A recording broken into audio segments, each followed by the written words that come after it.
Back on the file, members. File items 14 and 15 pass and retain. We are moving to file item number 16. That's ACR 147. The clerk will read.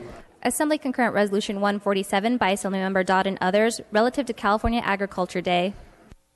Members, please give your attention to Mr. Dodd. Mr. Dodd, you are recognized from your desk. Mr. Speaker and members, ACR 147 honors California Agricultural Day, a day of celebration commemorating agriculture's vital role in keeping Californians nourished. The theme of the 2016 California Agriculture Day is the Golden State on Your Plate. California is the largest ag state in the country. For the last 6 decades, the value of the 2014 production was roughly $54 billion. There are more than 75,000 farms and ranches in California producing over 400 commodities. 79% of the farms are individually or family owned. On average, more than 20% of California ag production is exported. The value of California ag exports in 2014 was $21 billion. California is the only state to export olives, almonds, pistachios, and raisins. California leads the nation in organic farms in production, containing 19% of organic farms and 39% of organic production. Over 700,000 acres in California are in organic production. On Wednesday, March 16th, California agriculture will be on display on the western steps of the Capitol. I would like to invite everybody out there on that day and would like to have the first vote for roll call for co-authors, Mr. Speaker. I would like to respectfully ask for an aye vote. Thank you, Mr. Dodd. Mr. Alejo, you are recognized. Thank you very much. I want to join my colleague from Napa in recognizing this very important day for many of us who represent rural and some of the richest agricultural areas in the world. Here in California, I'm proud to represent the beautiful Salinas, Pajaro, San Juan, and Santa Clara valleys, where in our region alone, we have the garlic capital, the artichoke capital, the strawberry capital, the salad bowls of the world. And Salinas, in my district, is also the hometown of John Steinbeck, who wrote some of the greatest American novels, East of Eden, Grapes of Wrath, and Of Mice and Men, and In Dubious Battles, all also talking about the plight of the people who toil in the fields, who work in the fields. So as we celebrate agriculture, it's also a celebration of our farmers, of our crops, but also the people who pick those crops and make agriculture possible and put it on our tables each and every day. And as a grandchild and child of former farm workers, it's my honor to also recognize the hard labor that many of those folks provide to make and give California a vibrant agricultural industry. Thank you, Ms. Alejo. Mr. Mathis, you are recognized. Members, I have to stand in support of this. Not only do I represent Tulare County, which is the largest ag county in the country, just the importance of agriculture, the leadership of our youth moving forward. It's extremely important that we remember what ag does for us. Thank you. Thank you, Mr. Mathis. With that, Mr. Dodd has asked that the first roll be open for co-authors. The clerk will open the roll. Members, this is for co-authors on ACR 147. This is co-authors added on the resolution. The clerk will close the roll. There are 70 co-authors added. Without objection, we may take a voice vote on the resolution. All those in favor say aye. Aye. Opposed say nay. The ayes have it. The resolution is adopted.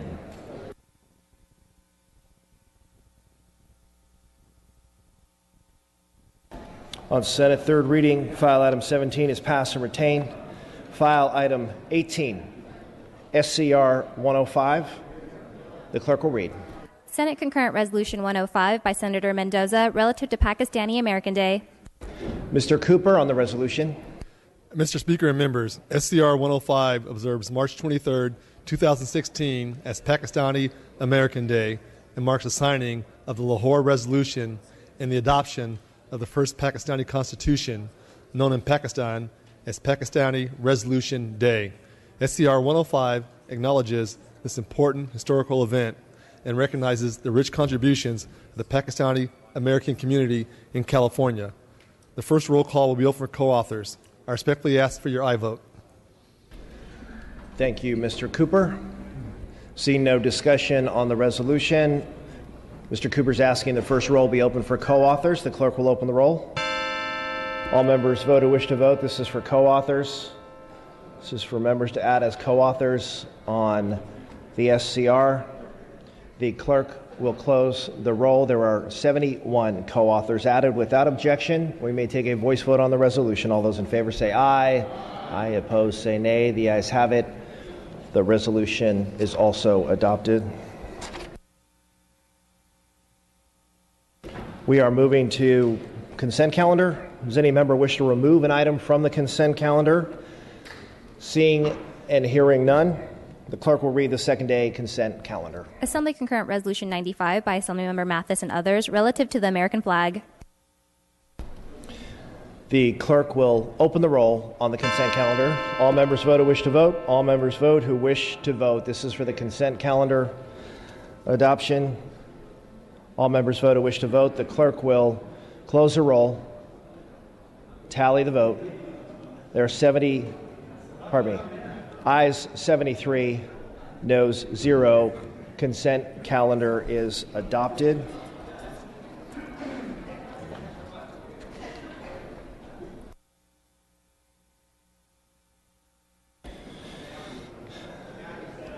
Members, if we could have your respectful attention, we are moving to announcements and adjournments in memory.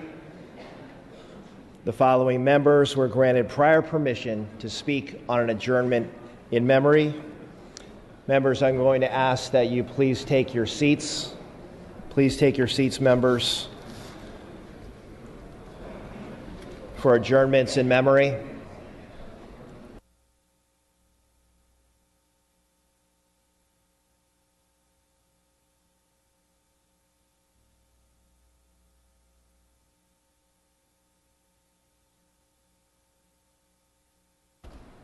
Please take your seats, members. Please take your seats. Mr. Ridley Thomas, you are recognized for your adjournment in memory. Thank you, Mr. Speaker. Colleagues, I rise to adjourn in the memory of the life of James Clifton Thomas. James Clifton Thomas was born in Louisiana in 1916. He made the trek with his family to Los Angeles in 1923. He was an early member of the Mount Olive Missionary Baptist Church in Los Angeles in Mr. Jones Sawyer's district. And he worked on the Santa Fe Railroad for a couple of decades. He then retired and then lived and worked with his family in community affairs. He had several siblings who were engaged in the Los Angeles area. One, John B. Thomas, who was a lightweight fighter and a contender for a boxing championship many, many decades ago. Another, Eugene Thomas, a minister and leader of a newspaper that was called the ACC Church and Community News. Ruby, who had a young son named Mark Thomas, and several others who were involved in business and community affairs. James Clifton Thomas was a caregiver for his mother, Sylvia Beatrice Pickens Thomas, who lived to the ripe old age of 98. And though he was the oldest of his several siblings, James lived the longest. And last night, after a fight with a intense illness, rather briefly, he succumbed to his illness. James lived to see two of his nephews hold elected office, Mark Ridley Thomas and Sebastian Ridley Thomas. And he fought the good fight. He was a dedicated family member. He was the oldest living member of the family of which I come from that is still living. And he really was an example. He was cared for in his later years by Toni Morrison, who's a relative of mine, her maiden name Toni Thomas. And she was his in-home support services provider. And it's sometimes interesting how our policy decisions have personal impact. When home care workers were trying to organize in the 1970s and 80s, I'm sure that my mother and father, who were helping them organize in the Los Angeles area, did not know that their relatives would need those services. But in his older years, Uncle James Clifton Thomas, became indigent and needed support to have basic needs cared for. And I am convinced that he made it to his century decade. He was 99. We were planning his birthday already, that he was going to reach 100. But I'm convinced that he made it that far because of the high-quality care that my Aunt Tony gave him. This is his niece. He's remembered in love. He'll be funeralized in Los Angeles, and he'll be buried where many of my relatives are in the Evergreen Cemetery in Boyle Heights. He was cared for by the effective and caring staff at White Memorial Hospital in Boyle Heights as well. His story is one of perseverance and transcendence. He grew up in a very, very different state and a very different country than I grew up in, and it's because of the sacrifice of he and members of his generation that people like me have the privilege to serve today, to live with abundant opportunity, and to enjoy the wonderful, wonderful treasures of this state. It's in that spirit that I ask that this body join in a journey in the memory of James Clifton Thomas. Thank you, Mr. Speaker. Thank you, Mr. Ridley Thomas. Ms. Baker, you are recognized. Thank you, Mr. Speaker and members. I rise today to adjourn in the memory of George Vukasin, who passed away peacefully at his home in Alamo on February 15th at the age of 82. George lived a life of public service and business leadership that will leave a positive mark on the lives throughout our East Bay community and the entire state.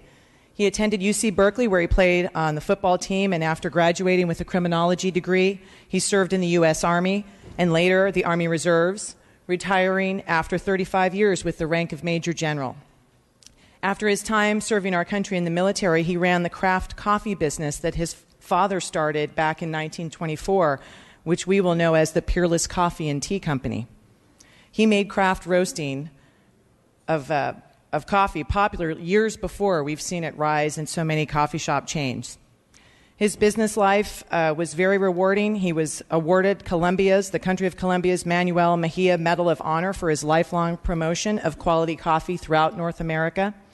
And in addition to his business life, he was a dedicated public servant in the East Bay. He was elected to the Oakland City Council in 1969 and served as vice mayor for 2 years in the 1970s. For 10 years, he served as president of the Oakland Alameda County Coliseum Board, overseeing the Coliseum Sports Arena, and he was a key player in negotiating the return of the Raiders to Oakland in 1995. But most important to George was his family. He and his wife of 50 years, Sonia, worked together in running the family coffee business, and in their spare time, they enjoyed traveling the world together, just themselves and their family. And nothing made him happier than spending time with his children and his grandchildren. He attended every school activity, every sports game, every social event he could to support his grandchildren.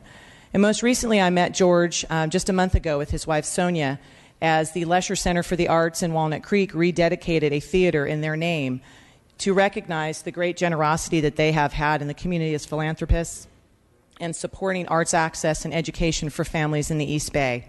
It was a pleasure to get to meet him, and I'm very honored to have done so. And I just ask that we adjourn in his memory today. Again, that's George Vukasin. He will be missed. Thank you. Thank you, Ms. Baker. Mr. Bloom, you are recognized for your adjournment in memory.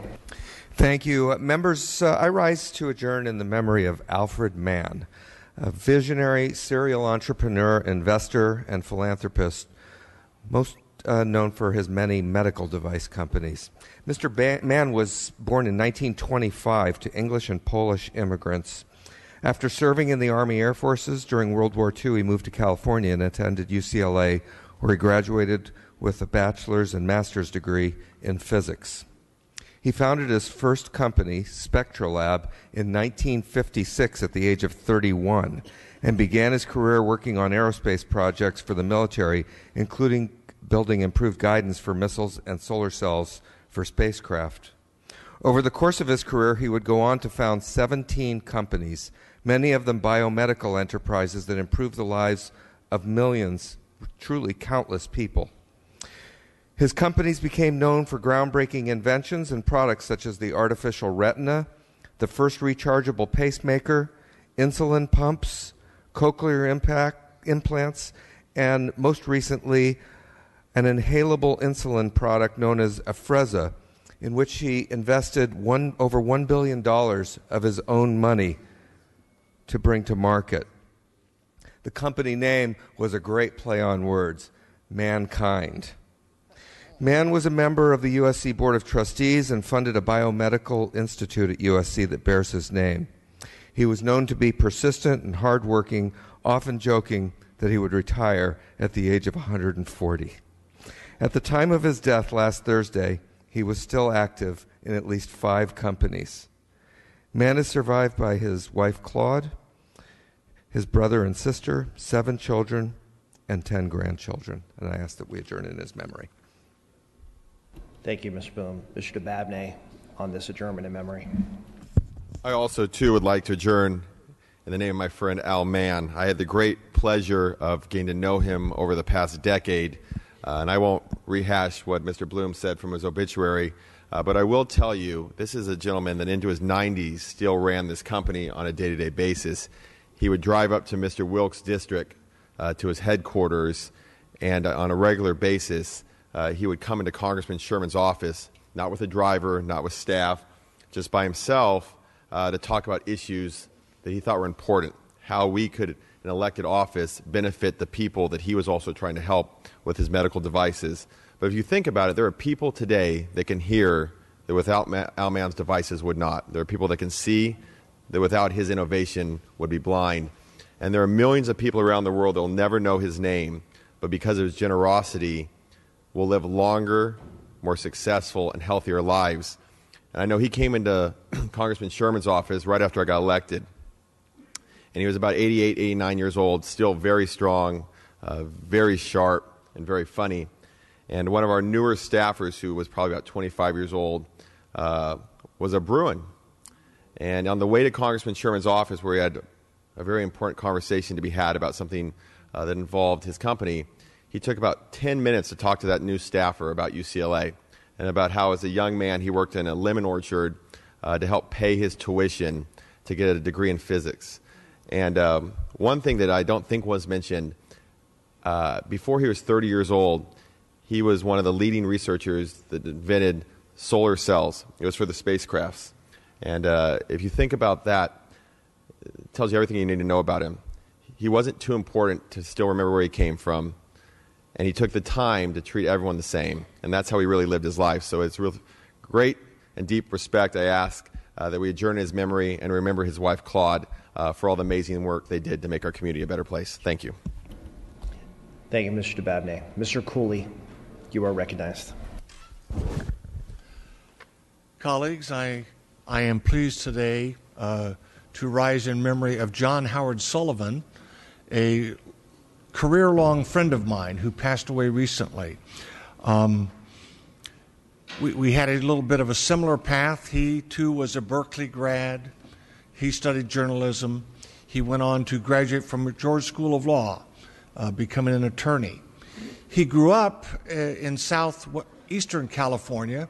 He worked in a carbide mine and decided he wanted to do something different in his life. He was a gentleman, John Howard Sullivan, remembered as John Howard because in his family there were so many John Sullivans. They all had to remember each other by their middle name. Really a man's man, an outdoors man, loved the outdoors, loved fishing, loved fly fishing, but also a man of outstanding tenderness. He developed the love for beekeeping. So it's sort of interesting, just think he loved fly fishing, loved beekeeping. He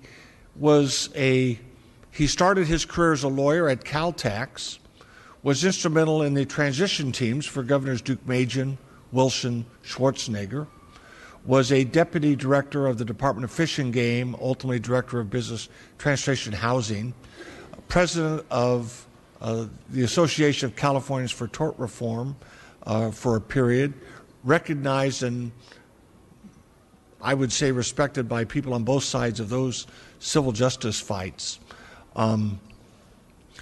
Anyway, a long, outstanding career serving the people of California, and from humble beginnings, working as mine, as I say, and then going on to a very esteemed professional career. It is great to remember him today. He loved, in addition to his fly fishing and his beekeeping, he loved sports car racing, go-kart racing. He is survived by his wife, Kathy, his daughter, Megan, and son, Brendan, and his adorable granddaughter, whom I met this past Saturday at the service for John Howard Sullivan. I thank you for adjourning his memory today. Thank you, Ms. Cooley. Mr. Jones, you are recognized. Thank you, Mr. Speaker and members. I ask that we adjourn in memory of Evelyn Mary LeBrake, a pillar of tribal leadership in San Diego County, the state of California, and across the United States. Evelyn Mary LeBrake, a Sequan tribal elder and former secretary of the Sequan tribe, passed away on February 22, 2016, at the age of 79 years old. She is survived by her 9 children, Michael, Jacqueline, Robert, Jamie, Ricky, Kathy, Tina, Anton, and Julie. Evelyn is also survived by her brother Henry Murphy, as well as 28 grandchildren and 35 great-grandchildren.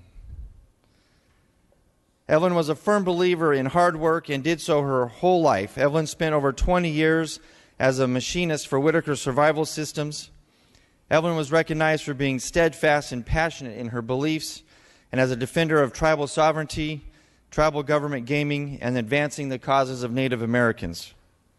As former secretary and councilwoman of the Sequan tribe from the 1960s through the 1980s, Evelyn helped bring many improvements to the tribe's water, housing, and community building needs. Evelyn also placed great emphasis on tribal self-determination and sovereignty. Her efforts included the tribe's Articles of Association in 1972 and many other critical tribal government documents. Evelyn was a driving force when the tribe embarked on the first form of tribal government gaming in the nation with the opening of the Sequan Bingo Palace in 1983. Evelyn enjoyed spending time watching her grandchildren and great-grandchildren play various sports and always loved to celebrate birthdays. She took special pride in the resurgence of the cultural values expressed in her family and her tribe. Members, thank you for adjourning today in the memory of Evelyn Mary LeBrake. Thank you, Ms. Jones. Mr. Wilk, you are recognized for your adjournment in memory.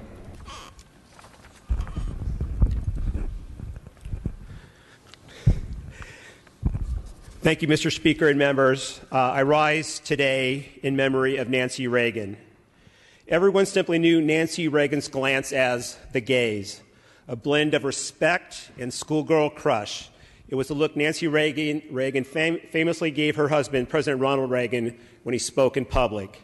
The gaze told us everything without her ever saying a word, behind a man whose life shaped mine and was a singularly devoted wife of grace and determination. Nancy Reagan redefined and owned her role as First Lady. And today I'd like to honor that legacy in reflection of her passing on March 6th of this year. To me, the Reagan love story conjures up feelings of classic Hollywood, a love story of glamour, triumph, and personal tragedy played out on the world stage. Like a true romantic, Nancy often said, "My life didn't really begin until I met Ronnie." At a time when more women were entering the workforce and feminism was in full swing, their well-known romance seemed almost like a throwback to another era.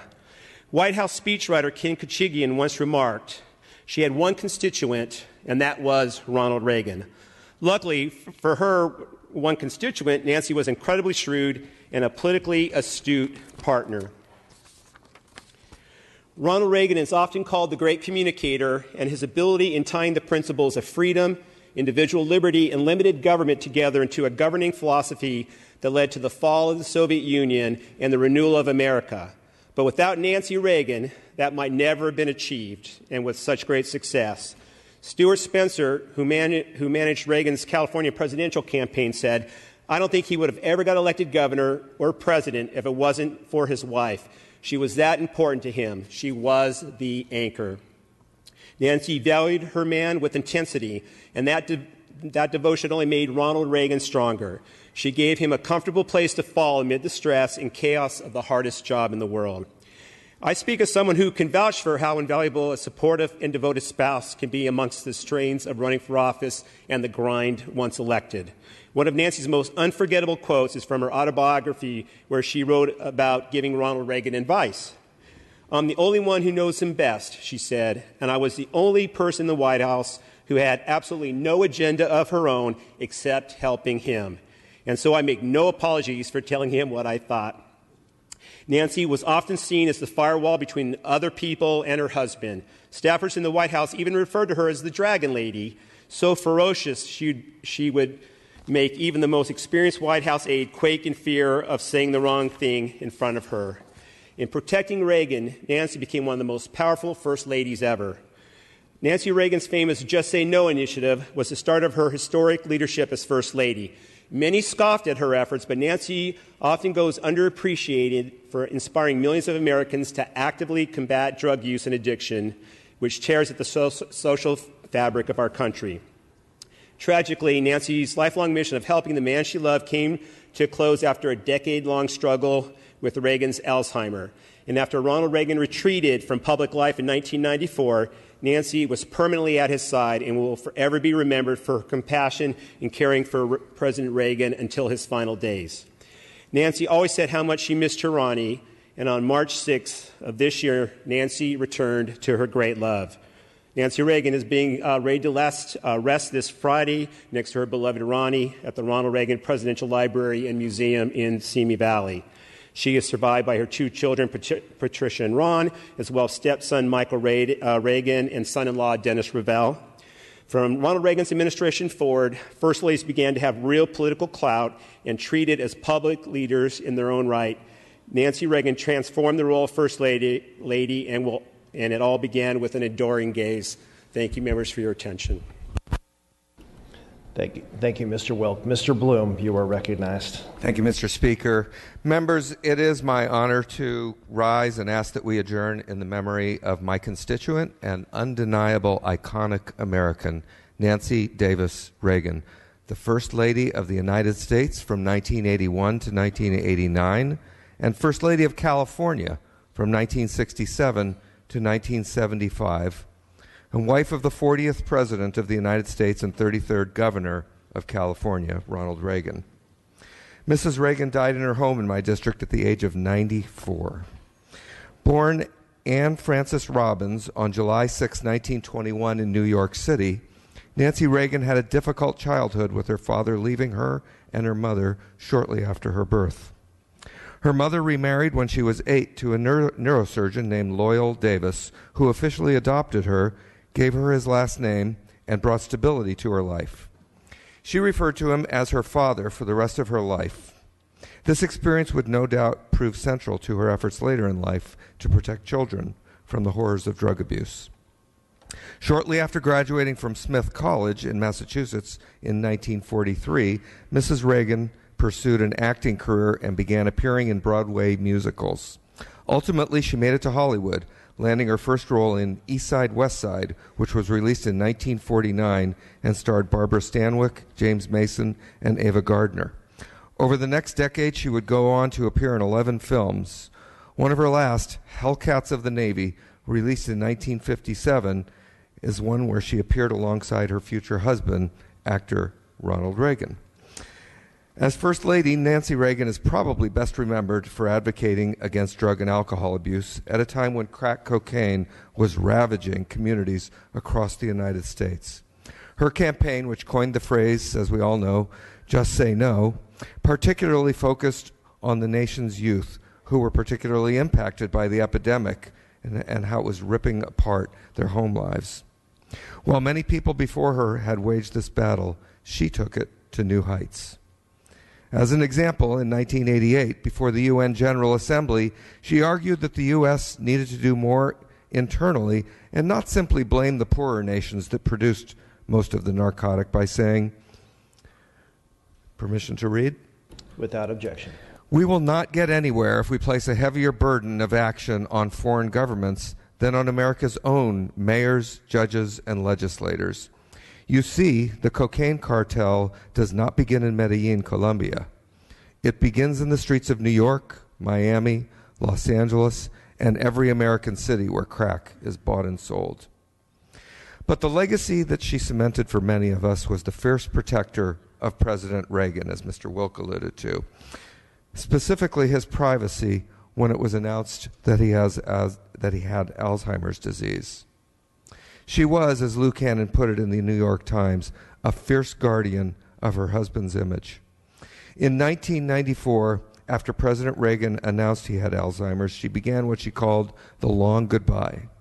She described this period as 10 years of exacting caregiving, hurried lunches with friends, hours spent with old love letters, and of course, powerful advocacy for new research into cures for the disease that was taking Ronnie from her, as she put it. Her role of protecting her husband while at the same time as President Obama described yesterday as becoming a voice on behalf of millions of families going through the depleting, aching reality of Alzheimer's and an advocate on behalf of treatments that hold the potential and promise to improve and save lives. And through all of their lifelong achievements, Mrs. Reagan, shortly after President Reagan's death in 2004, when advocating for stem cell research, said, the greatest legacy her family could ever have is to spare other families. Think about this, the history of this woman and the place that she had in the history of this country. And her statement was, the greatest legacy that her family could have is to spare other families from going through what they did. I ask that you join me in adjourning in memory of a great American, Nancy Davis Reagan. Thank you, Mr. Bloom. Members, please bring the names to the desk to be printed in the journal. All requests to adjourn in memory will be deemed read and printed in the journal. The session schedule is as follows. Friday, March 11th, no floor session, no check-in session. Monday, March 14th, the floor session at noon. All other items remaining will be passed and retained. All motions shall be continued.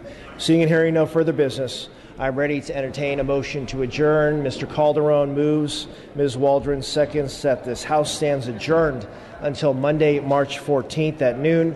Quorum call is lifted.